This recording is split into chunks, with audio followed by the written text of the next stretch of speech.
And welcome to Technology Tab. This is Professor JRod. On this episode, we're going to talk about authentication factors, the top 5. We're going to go into discussion on each and every one.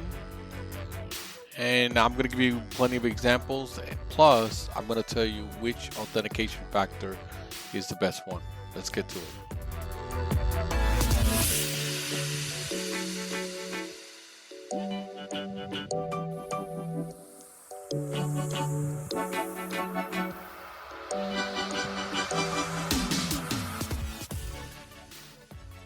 All right, in the CompTIA A Plus and Security Plus and Network Plus, of course, they talk about authentication factors. And the top 5 that we have for authentication factors is something that you know, something that you have, something that you are, somewhere where you are, and something that you do. Now let's take a look at each one by one. Something that you know is an authentication factor, typically refer to a shared secret, such as a password or even a PIN. This is the least form of authentication. So it features password management features, password complexity, right? The using of uppercase characters, lowercase characters, numbers, special characters.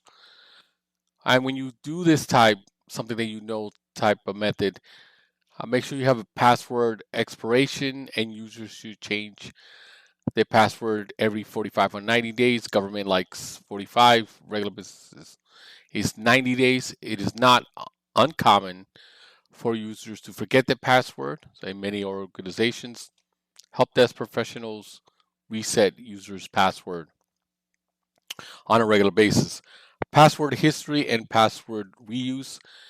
Many users would prefer to use the same password over and over. We all know that. People hate changing their password simply because it's easier to remember, so you must force that. And of course, we have to change all our default passwords on all our devices or software because they can be found on the internet. Next, we have something that you have. Something you have authentication factor refers to something you can physically hold. Smart cards are credit card sized cards that use embedded microchips and a certificate to provide authentication. What are the requirements of a smart card? Embedded certificate. The embedded certificate holder uses a user's private key and is matched with the public key. You also have your PKI, public key infrastructure, which supports issuing and managing of certificates. Common Access Cards is a specialized smart card used by the U.S. Department of Defense. It also includes a picture of the user and other readable information. It's like for the military. And I have a lot of military students where they're familiar with this card. And Personal Identification Verification Card is a specialized smart card used by U.S. federal agencies. It also includes a picture of the user and other readable information. Then you have your token or key fob is an electronic device about the size of a USB drive that displays a pin that changes every 30 to 60 seconds. Then we have something that you are is authentication factor, which uses biometrics for authentication.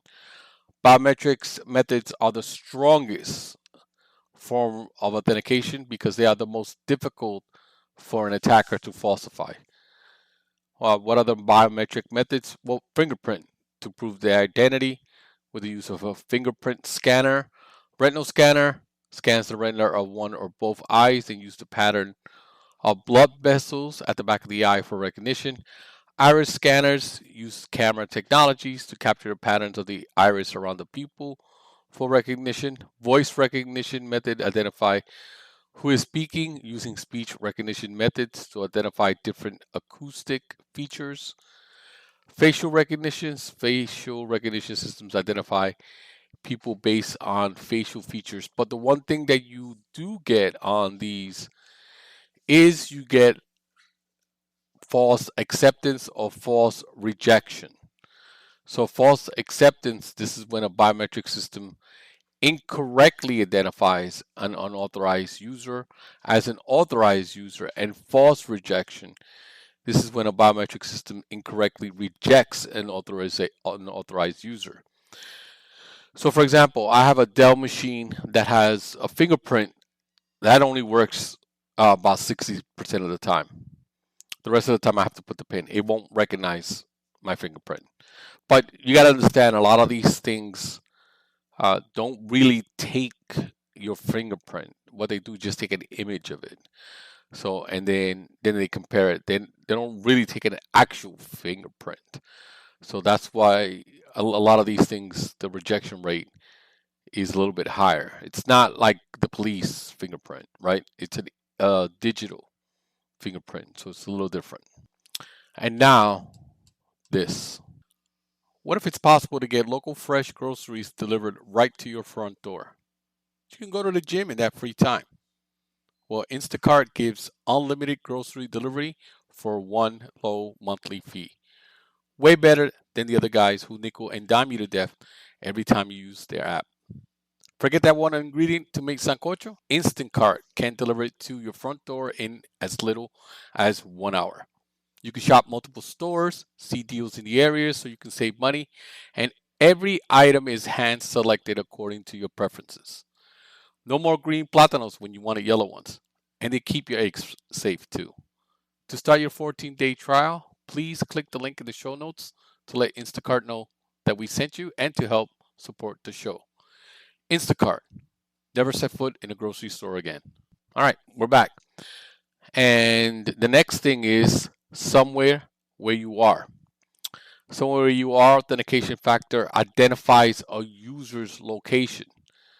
Geolocation is a group of technologies used to identify a user's location and is the most common method used in this factor. So, for example, if I logged into my Gmail account in New York and I decide I'm going to take a plane to Los Angeles and I log into Gmail when I get to Los Angeles, most likely they are going to ask some kind of, to prove who I am. Either they're gonna send something to my phone, or they're gonna send something to my recovery email that Gmail has to prove that it's me, because they've never seen me logged into LA, so they need to prove that it's me. And that's a good feature. That's how they get a lot of people who try to, take your email. There's a lot of companies that are very good with that. I remember Citibank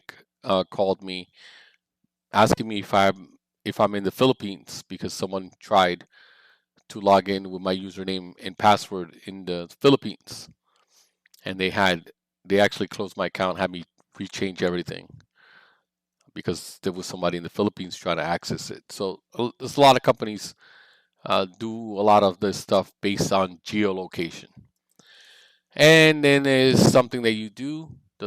This authentication factor is the most diverse, but the least utilized. Users perform a predefined action or series of action to authenticate. So, for example, we have those phones that has the screensaver that you have to draw a gesture on a touch screen or identify a word from an image of distorted text, unique way somebody signs their name, or rate of pressing keys on a keyboard. So those are your 5, right? Something that you know, something that you have, something that you are, which is biometric, somewhere where you are, and something that you do. Now, this is dual and multi-factor authentication. Of course, dual is when you use 2 different factors of authentication, such as something that you have and something that you know. This is also referred to as two-step authentication. Then you have your multi-factor authentication when you're using two or more factors. For example, you can combine something that you are factor with one or more factors of authentication. And ladies and gentlemen, this type of two-factor authentication and a lot of these authentications that I just mentioned has been around for a long time. And I can tell you one of the most simple uh, two-factor authentication that's been around for a long time, and that is taking money out of the ATM, right? Something as simple as that. Because if you take money out of the ATM, you need the card, which is something that you have, and then you need the PIN, which is something that you know. Without both items, you cannot take money out of the ATM. And I know people are going to say, oh, but you could do it with your phone. It's still something that you have, right? So, and then you're going to need the PIN. So, or you can walk into the branch and with an ID get money. Okay, I get that. But I'm specifically stating that if you're going to use the ATM, you need the card and the PIN. So this shows you that multi-factor or two-factor authentication has been around for many, many, many years. All right, that's gonna do it all for today. And we talked about authentication factors, and this applies to A Plus, Network Plus, and Security Plus. I'd like to thank you for joining us. And we'll see you in 2 weeks.